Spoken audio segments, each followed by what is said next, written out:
2020 has been a bad year for the common good. We have been faced with an insurmountable challenge to be collectively responsible for the common good. Wear a mask, wash your hands, social distance, stay home, limit contact with loved ones. Many Americans have decided that their personal rights and freedoms are more important than the common good. Legislators have decided that Americans only need $1,200 to get through 10 months of an economic and unemployment crisis.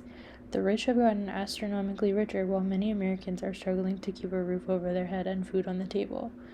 We have seen our country ripping apart at the seams because of police violence. Many organizers and community members have had to scream at the top of their lungs that their lives matter. We almost watched democracy as we know it collapse over the presidential election this November. We have been through a lot this year, and I have struggled to keep the faith that the common good will prevail and my faith in humanity can be restored.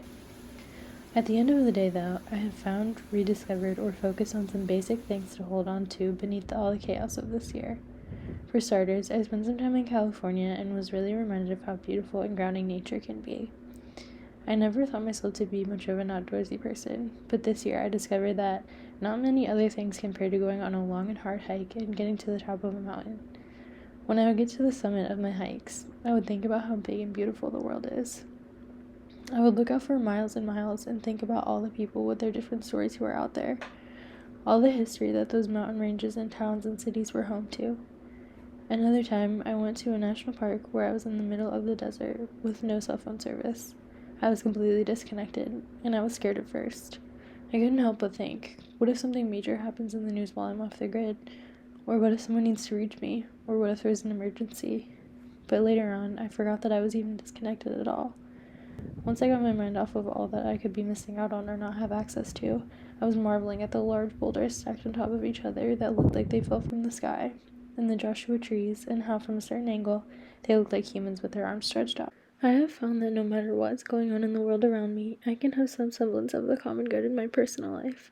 I can find ways to meaningfully connect with the world around me. Even though this year has seemed like the biggest dumpster fire in the history of the world, there are still going to be great things out there that are worth enjoying. You just have to look for them. We can all do what we can to keep the peace in our own personal lives, but for the greater good of society, we need to come together to fix the mass polarization and make people empathetic again. Naomi Klein describes the concept of cognitive dissonance in her book, This Changes Everything, in regards to the climate change. We all see these large problems that exist in the world and often think they're too big to fix. So we're left with this problem of whose job it is to fix them. And I think the answer is all of ours.